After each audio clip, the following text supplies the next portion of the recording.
Olá pessoal, tudo bem? Eu tô aqui no Chile e como vocês sabem, alguns de vocês sabem, eu passo alguns meses por ano aqui no Chile e eu tô aqui nesse momento e me chamou a atenção uma questão na diferença da forma de nos comunicarmos, né? Independente do idioma, é claro. E a gente vai lembrar que a psicanálise, ela, ao contrário de repente do que algumas pessoas pensam, ela dá muito valor ao que está em torno, né? Ao meio. O Lacan tem uma famosa frase, né, de que o psicanalista que não está ligado àquilo que o cerca, ao meio que o cerca, nem pode ser considerado um psicanalista, né? O meio, a cultura, o entorno é muito importante, né, para a psicanálise. As pessoas acham que é só a infância, é só a relação com o pai e a mãe, nada disso, né? É, Freud fala, por exemplo, sobre isso, né? A gente sabe como os sintomas são influenciados, né, pela cultura, pela época, pelo entorno. A gente sabe como a linguagem é influenciada, os hábitos, enfim, né, aquilo que a gente veste, aquilo que a gente come. Tudo isso é influenciado pela cultura, pelo meio, né, pelo entorno. E como Freud vai dizer, o inconsciente também, né? O inconsciente é plenamente influenciado por isso. Freud fala disso no texto do Inconsciente, de 1915, fala disso no O Eu e o Id, de 1923, em diversos momentos, né? E Lacan também reforça bastante isso. Então, eu estava pensando aqui em algumas diferenças bem interessantes, especialmente na questão da linguagem, né? Que, sendo lacaniano, a gente está sempre muito focado e prestando muita atenção nessa questão da linguagem.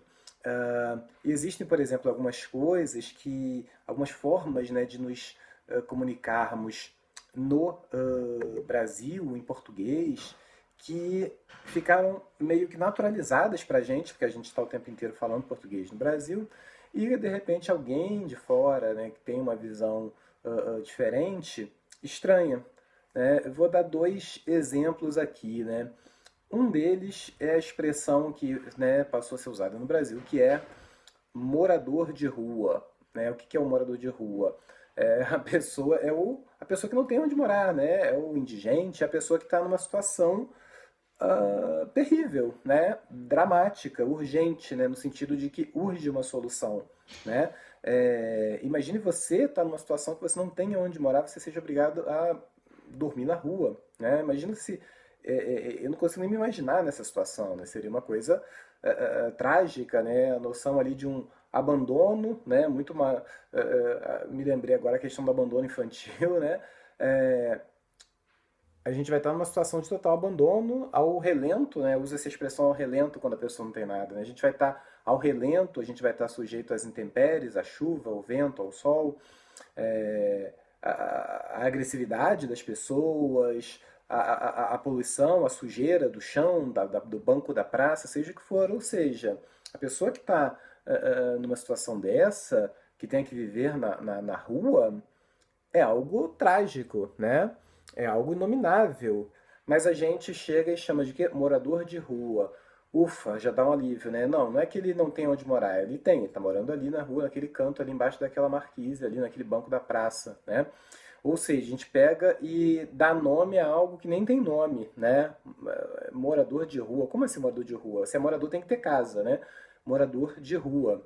A gente inventa isso para tornar mais fácil conviver com uma situação que não tem absolutamente nada de fácil, né? De a gente poder passar com a nossa consciência tranquila na calçada ao lado de uma pessoa que não tem onde morar. Então a linguagem acaba servindo, né, nesse caso, né, a expressão morador de rua acaba servindo para isso. E pessoas, né, de outros países, quando ouvem essa expressão, se espantam, né? E a gente acaba já achando normal. Uma outra expressão desse tipo também é a troca de tiros, né? Houve uma troca de tiros essa madrugada, ou essa tarde, ou essa manhã, no local tal, na cidade tal, houve uma troca de tiros, durou ali 5 minutos, 10 minutos, meia hora, enfim. Mesma coisa, né?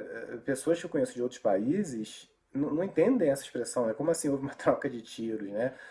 Quando a gente fala que houve uma troca, a gente pensa muito em alguma coisa de uma certa cordialidade, por exemplo, vamos supor, no amigo culto, né? Há uma troca de presentes, né? Ah, você me tirou tal, obrigado pelo presente, olha, eu tirei fulano, tá aqui o seu presente, né? Muito obrigado, que bacana, gostei do presente. É, né? Ou uma troca de cumprimentos, né? Você acena para a pessoa acena de volta, uma troca de cartas. Hoje em dia eu já não uso mais cartas, né? Uma troca de e-mails, uma troca de mensagens, né? Mandei uma mensagem, troca de memes, uma troca de nudes, por exemplo, né? Eu mando um nude e recebo um nude. Ou seja, a gente pensa uma coisa cordial, ainda que você pense numa troca de socos numa luta de boxe, por exemplo, né? Que não tem uma coisa muito de uma cordialidade, né? Mas uma troca de socos numa luta de boxe uh, é uma disputa, né?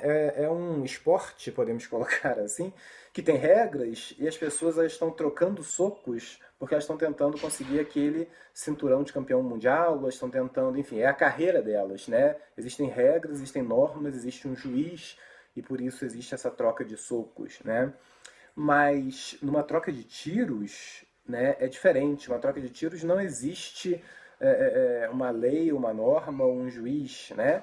É o total caos, né? É o total desespero, é o pandemônio.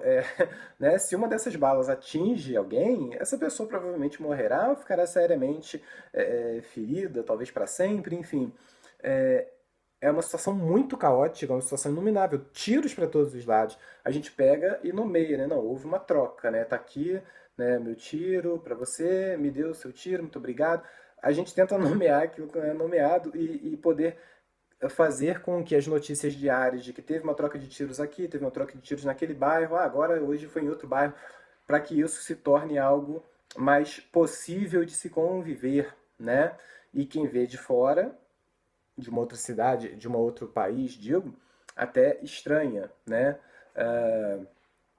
A gente já não estranha porque a gente ouve isso todos os dias, né? Especialmente quem mora em cidades grandes. E para terminar, eu vou pegar um exemplo, o oposto, né, de uma expressão aqui do Chile que eu vejo, que é a expressão uh, cancelar. Né? Cancelar em espanhol tem o mesmo sentido, né, do cancelar em português, porém, aqui no Chile, pelo menos na cidade de Iquique, onde eu fico sempre, cancelar ela tem um outro sentido, que é o sentido de pagar.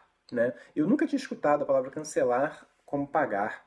Né? De repente, talvez até em alguma região do Brasil se use isso. Né? Se for o caso, me fala, coloca nos comentários, me manda uma mensagem, porque eu realmente estou curioso para saber isso. Mas eu não conheço, né, de nenhum lugar no Brasil que use cancelar como sinônimo de pagar, fazer o pagamento, efetuar o pagamento, né?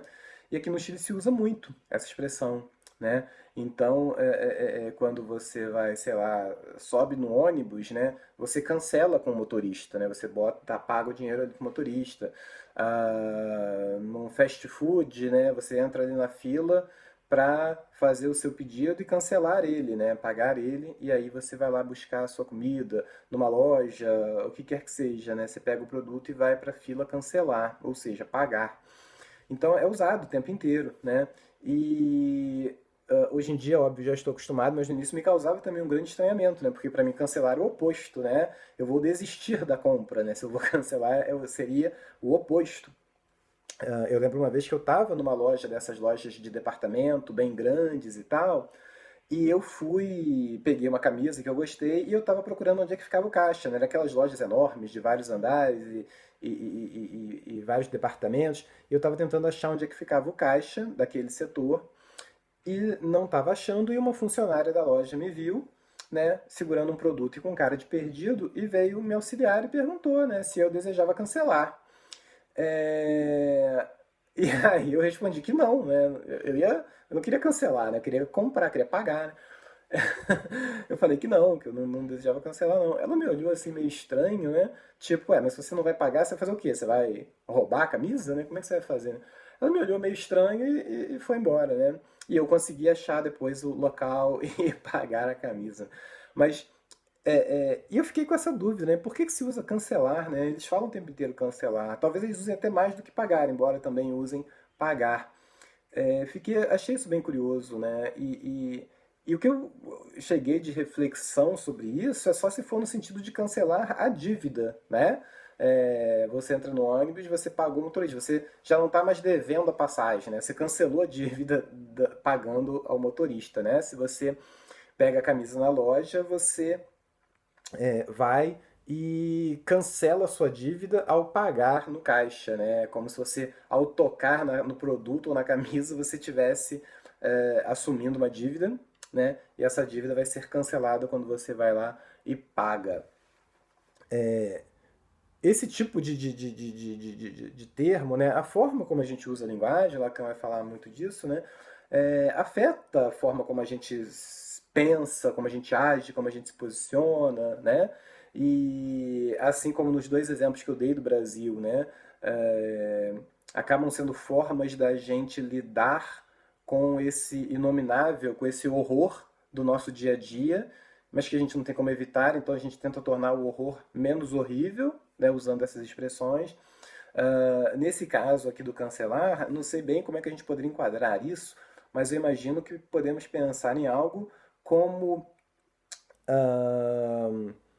uma forma. Acredito que é algo que já nos coloca numa posição de devedor mesmo, né? Assim, independente de tudo, você já começa devendo, né? E que até um pouco até a forma como, por exemplo, a Igreja Católica coloca, né? Você nasce em pecado, então você já nasce pecador, né? Pelos pecados anteriores, enfim, do homem, enfim. Então, são formas que nos levam a agir e pensar de uma certa forma, né? E muitas vezes a gente nem questiona isso, né? Mas será que eu sou pecador só porque eu nasci, né? Como é que é isso? Enfim, são várias questões aí que nos levam a pensar e eu sempre acho muito interessante a gente ver como a linguagem afeta a nossa forma de pensar e de agir. Espero que você tenha gostado. Te vejo no próximo vídeo.